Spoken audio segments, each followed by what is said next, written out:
Hello everyone, आज हम बात करने जा रहे हैं इक्वेशंस ऑफ मोशन के बारे में।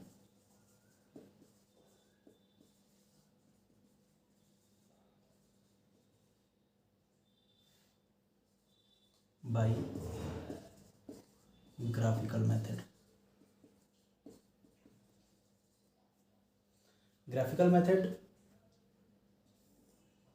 बेसिकली जो ग्राफ होता है हमारा वो v वर्सेस t हम लेते हैं। जब भी हमें प्रूव करना होता है इक्वेशंस ऑफ मोशन तो हम हमेशा जो ग्राफ होता है वो v वर्सेस t का सपोज करते हैं। अच्छा, इसके पीछे क्या रीज़न है वो हम क्लास में ऑलरेडी डिस्कस कर चुके हैं। ठीक है, तो यहाँ पे जैसे हमने कहा कि जब भी मान लीजिए कोई एक बॉडी है, कोई एक बॉडी है, ये बॉडी जो है ये मोशन कर रही है, ऑलरेडी मोशन में है ये बॉडी। जब हमने इसको ऑब्जर्व किया तो हमने टाइम की काउंटिंग शुरू की।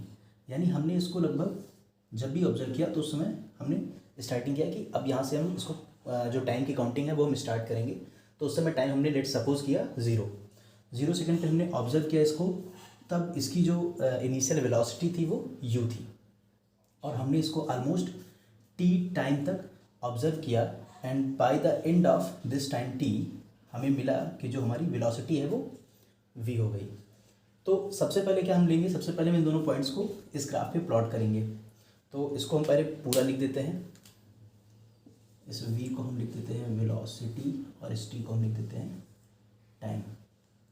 तो हमने कि सबसे पहला जो हमारा पॉइंट है वो है हमारा 0,u। तो 0,u जो होगा वो कहीं यहाँ पे हमारा हो जाएगा, है ना।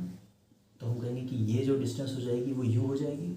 अच्छा, और फिर जो दूसरा हमारा मिलेगा वो t, v है। तो t, v हम कहीं यहाँ पे सपोज कर ले रहे हैं, दिस इज t, v।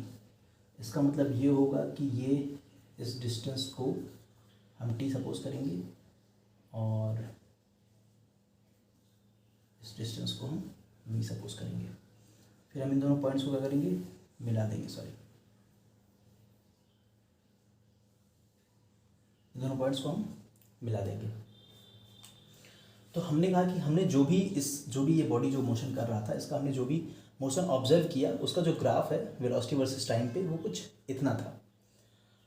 बाकी को हम एज इट इज़ ड्रॉ कर दे रहे हैं।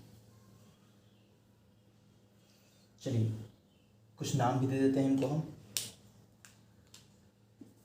A, B, C, D, O। चलिए, तो अब जब भी हम इक्वेशंस ऑफ मोशन को ग्राफिकल मेथड से प्रूव करते हैं तो सबसे पहला जो इक्वेशन हमारा आता है, फर्स्ट इक्वेशन मोशन का,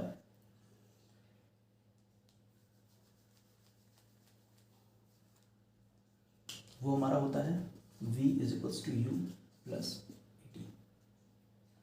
चलिए तो स्टार्ट करते हैं। तो सबसे पहले हम क्या जानते हैं, सबसे पहले हम जानते हैं कि जो भी हमारा स्लोप होता है v वर्सेस t के ग्राफ में हमारा जो भी स्लोप होता है वो हमारा क्या देता है, एक्सेलरेशन देता है। जो स्लोप होता है वो हमारा एक्सेलरेशन देता है। तो हम यहाँ पे स्लोप फाइंड करेंगे। तो स्लोप फाइंड करने के लिए हमारे पास दो पॉइंट हैं। ठीक है, पहला पॉइंट हमारे पास यहाँ पे है ए पे, दूसरा पॉइंट जो है हमारा वो बी पे है। तो जब हम स्लोप निकालते हैं तो हमारा स्लोप जो हो जाएगा वो हो जाएगा, यहाँ ध्यान से देखिए, स्लोप निकालने के लिए हम क्या कर सकते हैं, यहाँ पे दो हमारे पास पॉइंट है। सबसे पहला देखिए यहाँ पे v है, दूसरा यहाँ पे जो है वो u है। ठीक है, ये हमारे y यानी इस वर्टिकल एक्सिस के पॉइंट्स हो गए। और अगर हॉरिजॉन्टल एक्सिस के पॉइंट लेंगे तो हम, या आप ऐसे भी समझ सकते हो कि यहाँ पे हमने कहा दो पॉइंट्स हैं हमारे पास, फर्स्ट एंड सेकेंड। तो सबसे पहले हम क्या करेंगे, सबसे पहले हम सब्ट्रैक्ट कर देंगे इस पूरे लेंथ में से। यानी अभी हम इस एक्सिस की बात कर रहे हैं, वर्टिकल एक्सिस की बात कर रहे हैं, ठीक है, जो कि डिपेंडेंट एक्सिस है हमारा। तो हम पहले कहेंगे कि पहले हम पूरे इस लेंथ को सब्ट्रैक्ट कर देंगे इस लेंथ से। तो हमारा क्या मिल जाएगा, ये वाली लेंथ मिल जाएगा। मतलब कि इसका प्रोजेक्शन, इस लाइन का प्रोजेक्शन y पे कितना है, ठीक है, हम उसकी बात करेंगे। और फिर इसी लाइन का प्रोजेक्शन x पे कितना है, ठीक है, हम उसकी बात करेंगे। इन दोनों का रेशियो जो होता है वो स्लोप होता है। तो अब इसको कई तरीके से सॉल्व कर सकते हो। वैसे बेसिकली जो फार्मूला होता है वो y2 - y1 / x2 - x1 हो जाता है, जो फार्मूला होता है हमारा।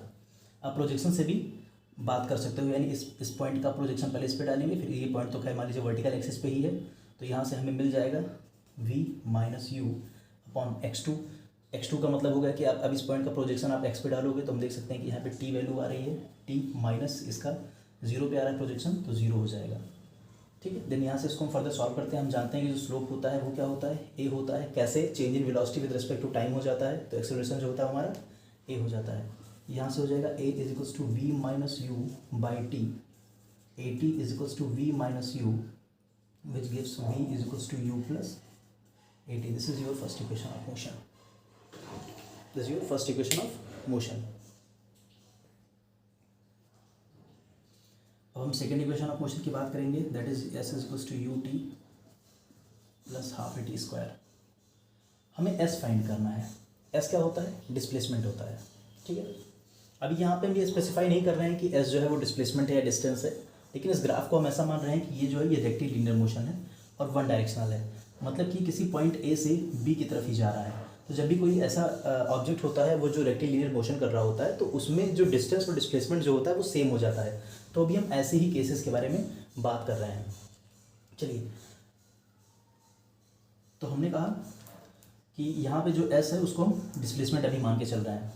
तो हमने कहा कि सबसे पहले क्या करेंगे, हम एरिया अंडर कर्व निकालेंगे। तो एरिया अंडर कर्व निकालेंगे तो हमें यहाँ पे क्या दिख रहा है, हमें यहाँ पे दिख रहा है कि दो अलग अलग शेप्स हैं यहाँ पे।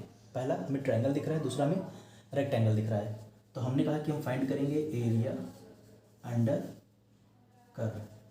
तो एरिया अंडर कर्व जो हो जाएगा वो हमें क्या दे देगा, वो हमें दे देगा s, डिस्प्लेसमेंट दे देगा। तो सबसे पहले हम क्या निकालेंगे, सबसे पहले हम निकालेंगे एरिया ऑफ रेक्टेंगल। रेक्टेंगल क्या है हमारा, ACDO प्लस एरिया ऑफ हमारा हो जाएगा ट्रायंगल। तो ट्रायंगल का एरिया कितना है, ABC। ठीक है, यहाँ से फिर हम क्या करेंगे, एरिया ऑफ ACDO निकाल लेंगे।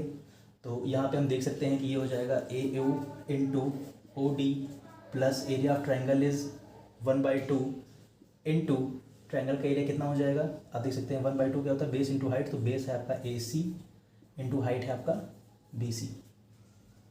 AO की वैल्यू हमें पता है U है, OD की वैल्यू हमें पता है T है, 1/2। AC की वैल्यू कैसे फाइंड करेंगे, हम जानते हैं AC और OD जो है वो पैरेलल है। ठीक है, और इसी पॉइंट का प्रोजेक्शन है, तो इसका मतलब कि AC इज इक्वल्स टू, यहाँ पे हम लिख सकते हैं कि AC is equals to OD हो जाएगा। AC is equals to OD हो जाएगा। तो इसको भी हम OD लिख सकते हैं into BC। What is BC, this distance. तो हमने कहा अगर ये पूरा V है और ये छोटा सा पार्ट जो हमारा वो U है, तो इतना जो हो जाएगा हमारा V माइनस U हो जाएगा। तो हमने कहा this will be V minus U। आप OD की वैल्यू यहाँ भी रख दीजिए, this will be UT plus 1/2।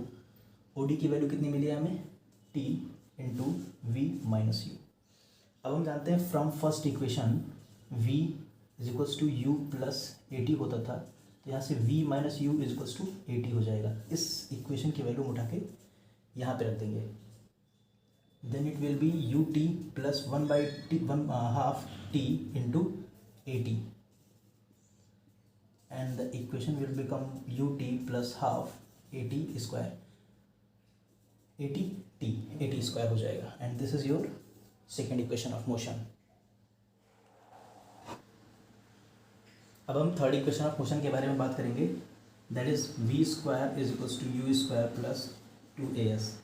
इसमें भी वापस से हम एरिया फाइंड करेंगे, बट इस बार हम इस पूरे को एक शेप मान के करेंगे। इस पूरे को हम एक सिंगल शेप मान के करेंगे, जिसको हम बोलते हैं ट्रेपेजियम। ठीक है, तो हम ट्रेपेजियम शेप मान के इसको करेंगे। तो ट्रेपेजियम का बेसिकली जो एरिया होता है, ठीक है, वो आपका होता है sum of parallel sides A plus B। यानी अगर मान लीजिए कोई भी ट्रेपेजियम है, ठीक है, अब चाहे ये कंप्लीट ट्रेपेजियम हो चाहे वो हाफ ट्रेपेजियम हो, formula will be same, A plus B/2 into perpendicular height. Perpendicular height मतलब ये यहाँ से लेके यहाँ तक की जो परपेंडिकुलर हाइट है ये आपका h हो जाता है। तो फिर वापस से हम लेंगे एरिया ऑफ इस ट्रेपेजियम का एरिया हो जाएगा OABCD। जो हमें क्या देगा, वापस से इसका जो एरिया है, ठीक है, वो हमें डिस्प्लेसमेंट दे देगा। S इज इक्वल्स टू, अब हम इसका एरिया कैसे निकालेंगे, तो हमने कहा कि सम ऑफ पैरेलल साइड। तो पैरेलल साइड्स में कौन से हैं, OA और BD। तो हमने कहा OA एंड सम है OA plus BD/2 into perpendicular height. Perpendicular height will be T, this is T। T ना लिखी होगी आप, अभी आप ओ डी लिख लीजिए, this is O D. So s is equals to O A की वैल्यू कितनी है, that is u, plus B D की वैल्यू कितनी है, B D is complete v, ठीक है, v by two, and O D की वैल्यू कितनी है, ओ डी की वैल्यू है टी। वापस से हम बात करेंगे from first equation of motion, v is equals to u plus a t, so v minus u is equals to a t, so t is equals to, और v minus u by a is equals to t. यहाँ से हम क्या करेंगे, इस t की value जो है वो ये पुट कर देंगे, इस t की वैल्यू ये पुट कर देंगे, देन इट विल बी, थोड़ा सा उसको चेंज कर लेते हैं, v को आगे लिख लेते हैं, v plus u by two, v minus u by a plus b, a minus b, multiply होगा तो a square minus b square हो जाएगा, s is equals to a square minus b square upon two multiplied with a, that is two a. इस two ए को हम इधर ले जाएंगे, हो जाएगा two a s is equals to b square minus u square. यहाँ से आपका हो जाएगा यू स्क्वायर इधर चला जाएगा तो हो जाएगा v square is equals to u square plus two a s, and this is your third equation of motion.